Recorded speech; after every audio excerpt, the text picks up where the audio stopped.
Welcome to the Own Your Best Life podcast. I'm May Emson, your host, leadership and mindset coach. Here, we talk all things spiritual, mindset, business, leadership, and wellness for the modern seeker who wants to align their life with purpose and inspiration. We'll cover career changes, stress management, meditation, energy, intuition, and more. Each episode holds spiritual and practical tools to help you live a life of your wildest dreams without getting burnt out along the way. Ready to live a life on your own terms? This is the Own Your Best Life podcast. Welcome, friends, to episode number 133 of the Own Your Best Life podcast. As you grow in your career and life, it becomes more and more obvious that you can't do everything on your own. Yet when you think that you have to do it all and solve every problem yourself, asking for help feels hard.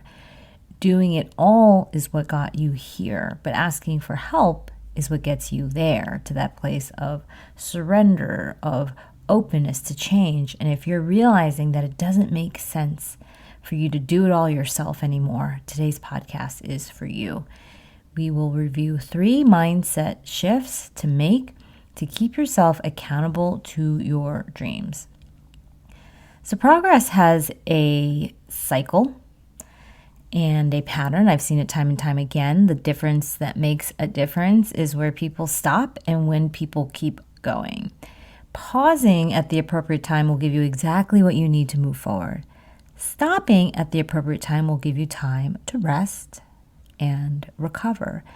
Yet most people who don't ever see their dreams come to fruition don't know when to pause and stop. And if you notice, you get really excited and then lose momentum to keep going, you're not alone. This is what fuels those New Year resolutions. And it's also why most of these resolutions don't stick.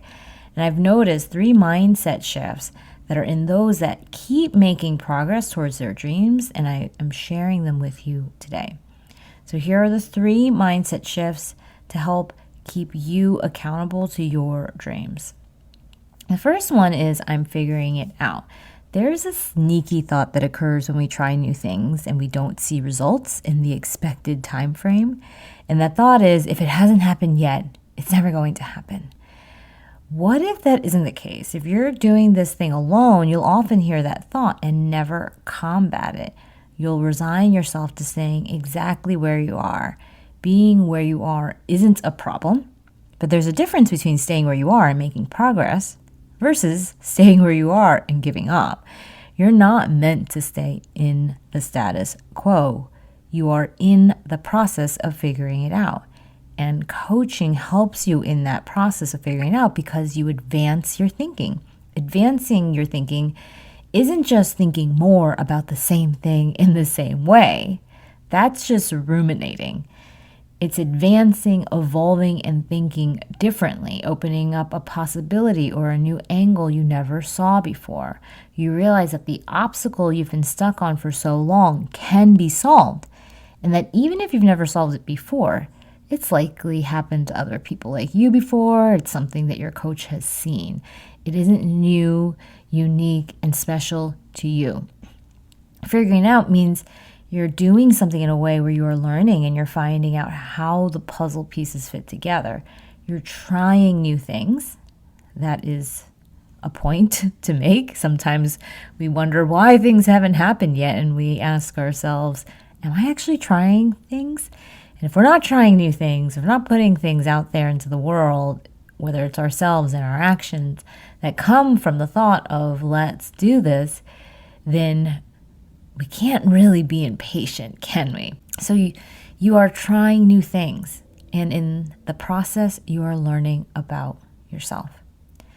So that is the first mindset shift. The second mindset shift is I welcome outside help.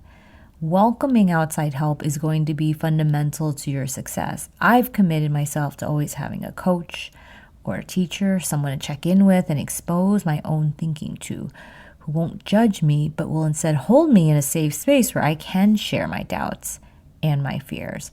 It's not easy to welcome outside help, though, when you've been doing everything on your own. It looks like a sign of weakness to say that I don't have it figured out. I am a coach and I don't have it figured out. I don't think I should have it all figured out. And it's actually pretty amazing how much more potential we have to explore. What if we could own both aspects of ourselves, the light and the shadow? We are all humans who have imperfections, yet also have so much wisdom. And I found that being honest in this capacity is more important than being perfect. When you're honest, you are starting to own your life as it is. And this level of self-ownership is the accountability we have to actually listen to our intuition and to actually follow through with the things we know. And welcoming outside help also doesn't mean you stop taking accountability. Some of the most disciplined people I know love to be held accountable, not because they won't hold themselves accountable, but because they know that the extra support is also going to improve their results.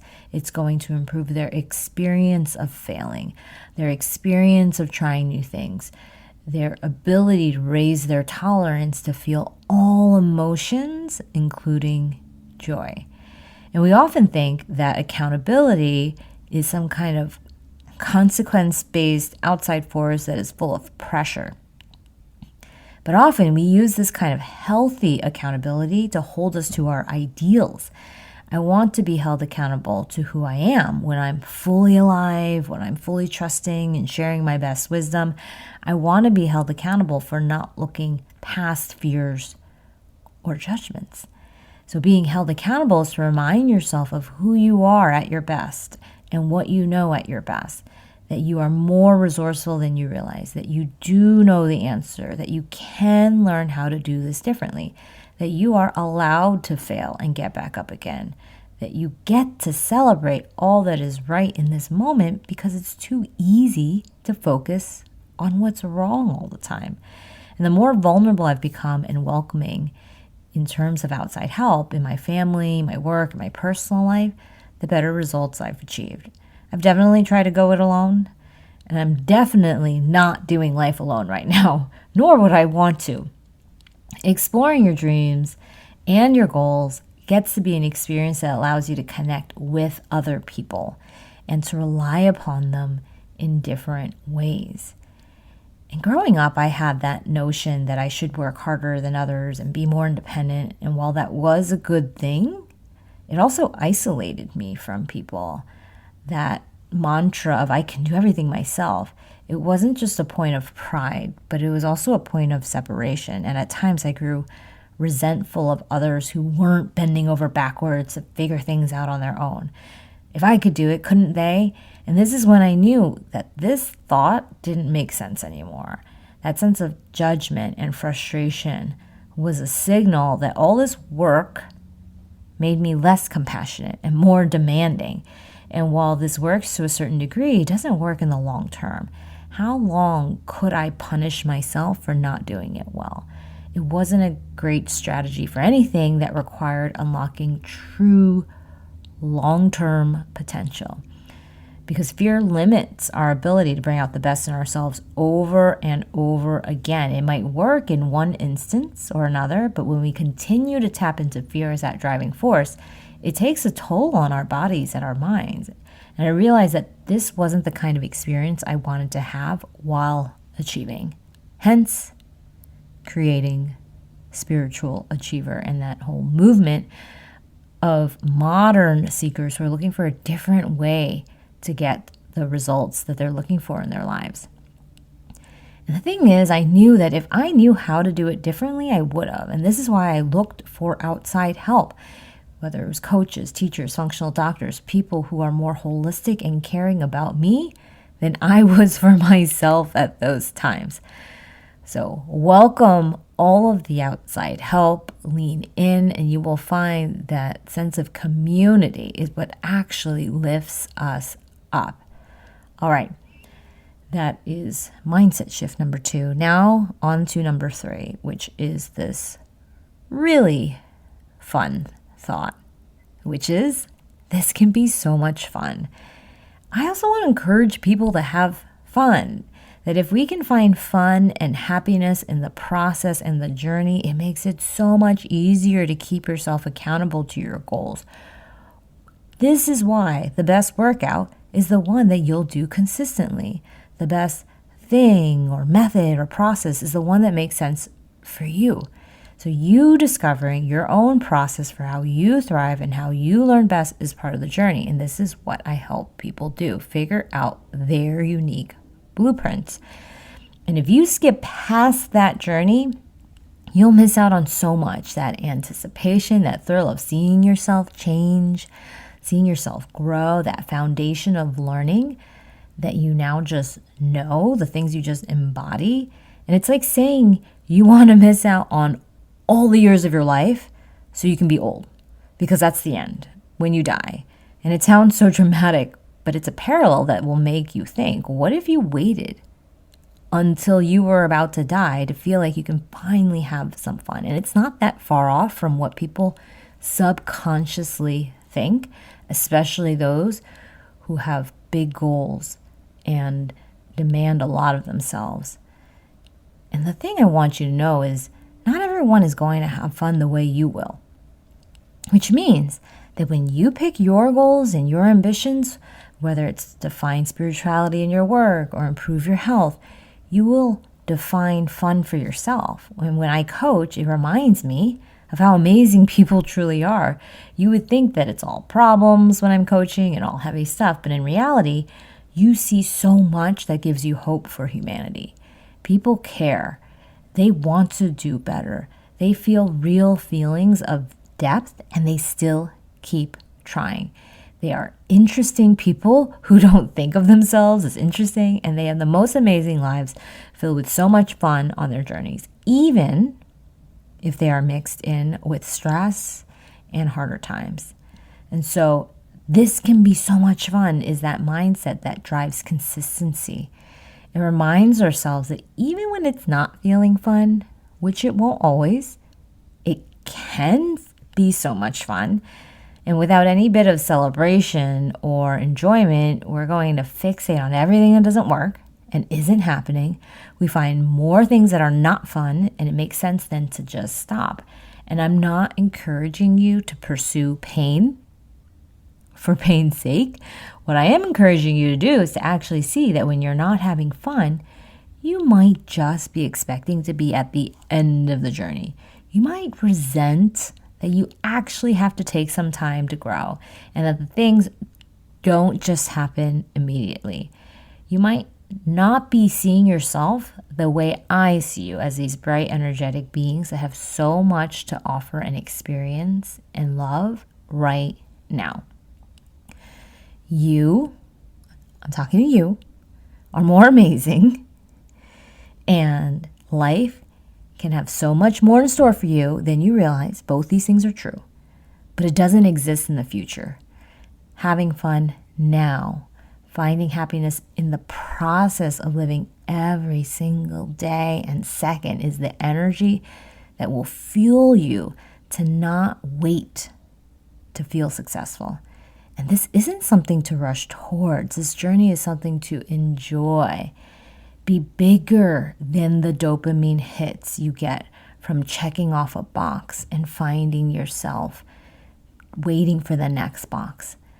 When you get bigger than that checkbox moment, you will find yourself with the biggest high of all, which is the freedom you feel knowing that you're utilizing the best of what you can tap into by enjoying, by finding happiness, and by witnessing the person you are right now in the process of achieving. So to sum it all up, you're going to find yourself wanting to stop. You're going to find the moments where you want to give up, where you are redirecting into a new and different direction. None of this is a problem unless you sink into permanent despair. Once you're out of the thick of things, get back up. You'll dust yourself off, take a breath, and keep yourself accountable to your dreams by saying these 3 mindset shifts I just shared with you out loud. I'm figuring things out. I welcome outside help. You can say it with me right now. This can be so much fun. So again, there's something really powerful that happens when your voice activates words. So you can say it with me. Maybe no one's listening to you. Maybe people are listening to you and you're just going to look a little strange right now, but it's okay. But you can say it out loud. I'm figuring things out. I welcome outside help. And this can be so much fun. And pretty soon you'll find yourself saying these in your own head on repeat, and you'll know it's working when you feel that shift in energy that comes from believing in yourself. So if you like these topics, you will love Spiritual Achiever Coaching, where we work to develop your intuition, your energy, so that you can achieve your personal and business goals with spiritual fuel. This is practicality and spirituality all in one. So I invite you to join me by reaching out at www.mayemson.com/contact. Our next retreat will be in Sedona in February 2023. It will be a time where we will map out and plan the year ahead. We will drop into your divine wisdom. If you don't know what that is, you will get to experience that for yourself. And it is the best place for you to deeply immerse yourself and remove yourself from the day-to-day trappings of our daily routines, to get outside of ourselves, to think big and expansively, and journey with other people. So I love these retreats. I cannot wait to do it with you. So if you feel called, reach out at www.mayemson.com/contact. And I can't wait to hear from you soon. All right, that's it for this week, my friends. Have an amazing one, and I'll talk to you next time. Thanks so much for joining us this week on Own Your Best Life. Make sure to subscribe to the show on iTunes or wherever you listen to podcasts so that you'll never miss a show. And while you're at it, can you please rate and review on iTunes? I would so appreciate it. Share it with a friend, take a screenshot of it, and tag @MayEmson. This helps continue to get the word out. For more show notes and resources, check out www.mayemson.com. It'll have all the links to everything you heard here today.